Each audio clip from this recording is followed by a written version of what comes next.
Professor Wolff, just want to thank you for joining us today. Truly an honor. I know you've got a busy schedule, but I also know that you appreciate the labor movement and the strides that we have made so far. Just to brush you up on where we're at, we work at the facility known as MQY1. It's a fulfillment center just out of Nashville. It's in a city called Mount Juliet, maybe 15 minutes east of Nashville. It's actually the largest Amazon facility in North America, not by employee count, but just by sheer size. We've got about 2,500 people, which means to get a union election called, which we need 30% of folks to sign a union authorization card, we're going to need 800 signatures. 750 is the minimum, but obviously we're going to want a bit more to account for folks that leave the facility, that maybe change their vote later down the road. So we've set a solid number of 800. We'll probably like to collect 100 more after that. But as of now, we're about 12% there. We started 2 months ago. We've seen weeks that have gotten dozens of signatures. We've seen weeks where we've gotten maybe 12, 15.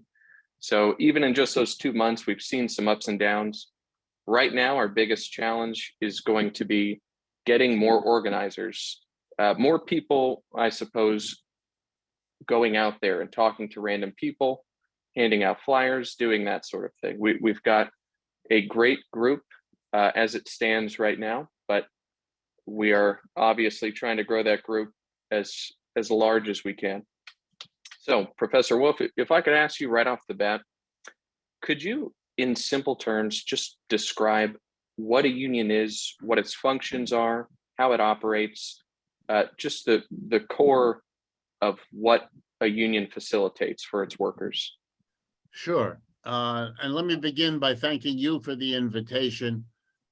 People like you should know that many, many of your fellow Americans are looking at you as the heroes that you are changing this country's economy by what you're doing in ways that we all need. We've all benefited from that over the years. I'll mention that in a minute again. But believe me, it's a two-way arrangement. I appreciate your respect, but you deserve and you're getting respect from all of us that are watching the labor movement come alive in a way we've long hoped for, and now you're making it a reality. Okay. The union is an institution, grows up out of the particular way capitalism as an economic system works. You all know that already. I'm just going to go over it briefly. Every workplace, with very few exceptions, every factory, every office, every store is organized by grouping people into two broad groups. One group is called the employer. Those are the people at the top, the major shareholders, the board of directors. You all know Jeffrey Bezos, all of the rest of it, and the top executives that they hire. That's one group, usually very small. And then there's a very large group called employees. And they're the people who come to work mostly 5 days a week, 9 to 5, if they're not doing overtime and all the rest. And you know how it works. The tiny group at the top, and I want to stress, if you put all the employers together in America right now, it's less than 1% of the people. The 99% are the employees. And that means, if you believe in democracy, as I do, and as I assume most of you do, that it really ought to be the votes of the majority of the 99% that make the basic decisions if you're going to have a democratic system. And we kind of try to do that in our politics. You know, we vote every so often, and the majority of the votes makes the winner. We don't do that in the workplace. And there lies the problem. Because in the workplace, a tiny group of people at the top, 1%, 2%, 3%, rarely more than that, make all the basic decisions. They decide what the company is going to produce. They decide what technology it's going to use. They decide how the work gets organized. and they decide what to do with the money generated by the work of all the people that are there.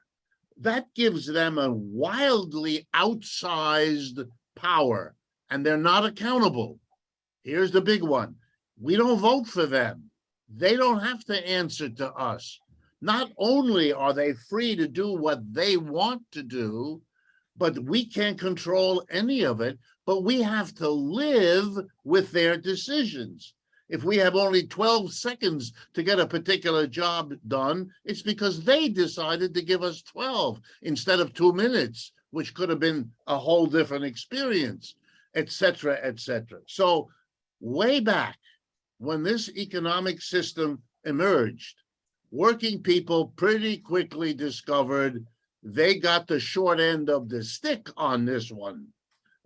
If they have to go up to the employer as an individual worker and say, hey, look, you're making my job impossible, or you're making my life impossible, or how can I live with a wife or a husband or children at home? I mean, you know what life is like. Why are you treating me this way?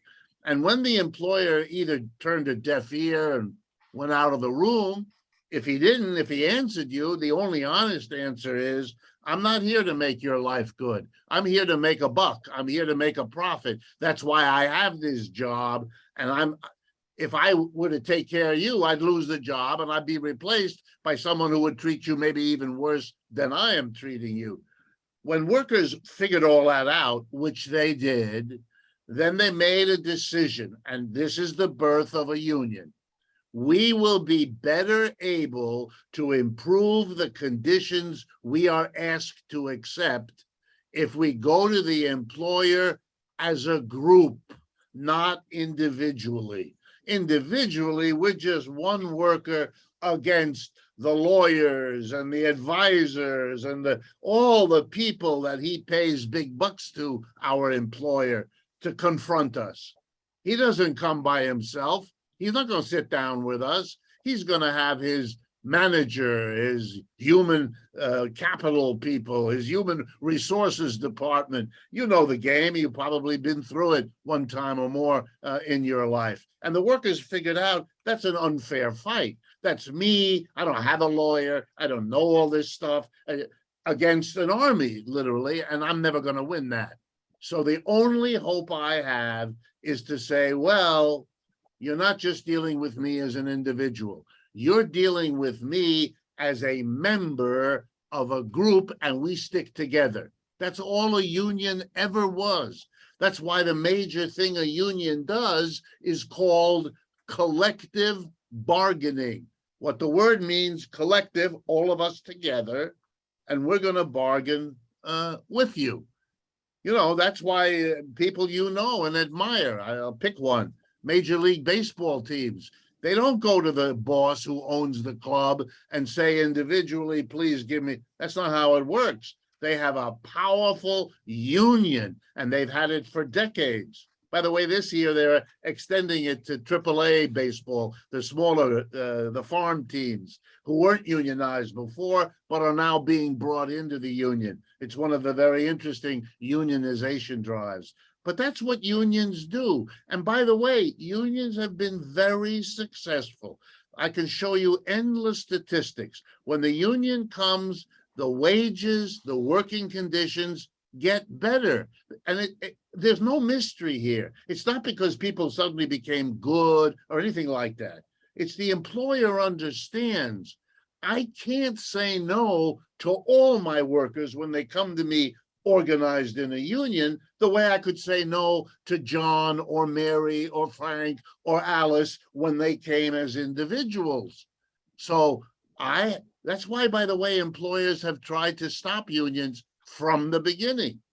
The fact that there are unions shows year in and year out that workers, each generation learns again the wisdom of the early folks who figured out that a union is a far better way to make your way in life than trying to make it without one. Well said. Professor, So, despite those obvious benefits of unions that you just described, and you could very much attribute to the, any benefits in the labor force we've had over the past 100 years, from the 40-hour work week to child labor laws, you name it, you have all those benefits, yet membership has declined really over the last 50 years. It is worth noting that membership and union favorability has increased in just the last year or two, but generally it's taken a sharp downturn. What would you attribute that to? Well, there are many factors, but let me remind everyone of a little bit of history. We had a great crash of this capitalist system back in 1929, roughly a little less than 100 years ago. It was the worst crash of our economic system ever to this date. It was the big doozy that really did it. Millions and millions of people were put out of work. Let me give you an idea. In 1933, at the worst moment, the unemployment rate in the United States was 25%. 1 out of every 4 workers was out of work. And in those days, 1933, there was no unemployment compensation. You didn't go to some office and get a check every week to see you through at least a few months. You didn't have any of that. So you were on your own. And who did you turn to? Your friends? Well, they were unemployed too. 1 out of 4 means, and this is the powerhouse fact, every family in America had somebody who was unemployed. Uncle, cousin, brother, sister, mother, father, and everybody was pinched, and everybody used up their savings very quickly if they even had any, et cetera, et cetera.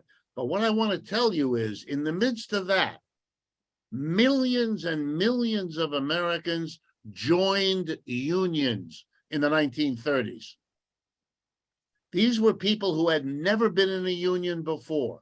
These were people whose mothers and fathers had never been in a union. They didn't know what union was, but they figured out, for the reasons I just mentioned, that they'd be better off getting through this awful downturn in the economy being in a union than not. And they produced a very powerful union movement. And by the end, the war came, World War II, but by the end of the Great Depression, we called it, of the 1930s, and the war, which went on till 1945, at the end of it, 1/3 of American workers were union members. So don't let anyone tell you that Americans don't like unions. Oh, yes, they do. And we have in our history the proof that give Americans half a chance, give them the stimulus. Now, bad enough that the stimulus had to be a collapsed economy, but there already is the clue to why things are happening again. Because it seems to be that what a lot of workers need is the kind of economic problems they're having now to have it go through their brain to rethink and rediscover what the benefits of a union are. So after the war, the business community in America, there's no sugarcoating this. The business community in America was very upset. They don't want unions. They like to be the power that an individual worker confronts when he or she has a grievance. They don't want to confront the whole collective of union workers. So they went to work to destroy the union movement. The documents are all there. It wasn't any great secret. They met in open sessions, the chambers of commerce, the associations of business and industry. We have to mobilize ourselves. We have to get the government on our side to really put the kibosh on unions. That's when you suddenly would go to the movies and you'd see a union in the story of the movie, but there would be full of gangsters. It would be people doing violence. You gave the unions the worst possible reputation. And by the way, I don't mind admitting, are there some unions that in the past have had troubles like that? Yes. The union isn't a perfect institution. We don't have perfect institutions in this country. Every other institution has had its struggles inside to be clean, inside to separate the people that are decent from those that are there to feather their own nest. Unions have had that trouble also. There's nothing to be ashamed of. Unions have done a pretty good job of working with their way through those experiences, but they were used very cleverly to paint a certain kind of picture, and the unions did shrink. And I remember learning that when I became a professor of economics and I arrived at the University of Massachusetts in Amherst, where I spent much of my teaching career, there were no courses in the economics department about unions, not one. Here were generations of young people, UMass, a big campus, 25,000 students. We were putting them through a curriculum of economics, but we never taught them. They didn't know what a union was. They didn't know how a union worked. They didn't know simple things like you just mentioned, that you need 30% roughly of the relevant members to vote to get an election so you can choose. They didn't know anything. The union was either unknown or they saw something in one of those movies and they thought it was a bad thing. And you know what that meant? It meant when they got a flyer coming out of their workplace, inviting them to a meeting to learn about the union, they didn't go. They were a little bit nervous. They were a little bit uneasy because they didn't know much. And the little bit they did know was tinged with stuff they didn't want to be all that much associated with. You got to get people over that, but you should know that if you're a worker who has those worries, you have them because people worked real hard to put that in your head. And they did it precisely after unions had shown how powerful and how widespread they could appeal to the American people. We were a very strong unionized country. That was taken away, but now the system is once again in very deep trouble. And let me assure you, as a professional economist, a simple statement. And it's a statement where I agree with the right-wing economists on one side of me and the left-wing economists on the other. Here's what we all agree to. The United States today is in the worst economic shape in our lifetimes. And you can see from my gray hair, I've been around a while. I don't say I'm not happy about it. It's a tragedy. But you know, in American history, workers have risen in those strategies to become the heroes of organizing labor. And we're looking at all of you and hoping with our fingers crossed that you do it again, because the country was blessed by it. Let me end this little point by showing you what unions accomplished in the 1930s. And remember, the 1930s is the Great Depression. 25% of the people out of work. Nobody's paying taxes because they're not earning anything. The government has no money. But when the workers went to the president then, Franklin Roosevelt by name, and they said to him, you have to help us get through this depression. You have to. Here's what the workers got, because the president listened, not because he was a great guy, but because he was a good politician. And he knew that there were now millions and millions of Americans joining unions who would listen to the unions about who was the good politician, who was the friend, and who wasn't. So that, you know, President Roosevelt knew it. So here's what the workers got between 1933 and 1938, so a period of 5 years. Here we go. Number one, the Social Security system. Before that time, people got old, their problem, or the problem of their kids. Social Security says when you get to be 65, roughly, you can retire and you will have a pension. That cost billions of dollars in the depths of a depression, but the government found the money to take care of the mass of people and to say every young family, you don't have to care for your parents. We will help you. We will pick up a good chunk of that cost. That's a way to be dignified in your old age. That's a way to show the respect for the people who brought you into the world, etc. It was popular, but without the unions, never would have happened. They made it happen. Number two, unemployment compensation. If you lose a job through no fault of your own, the government has to give you money to get through 6 months, 9 months, 12 months, whatever it is. Number three, the first minimum wage, saying to the employers of America, below this, you cannot go. It's indecent to have people living below that minimum. It is a shame on America that the minimum today, believe it or not, the federal minimum, $7.25 an hour, which has not been raised since 2009.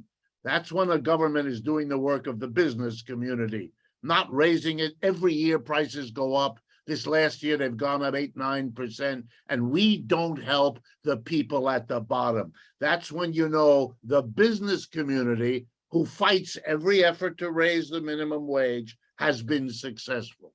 The fourth and final thing, just so you know, that was achieved by the labor movement in the 1930s was a public jobs program.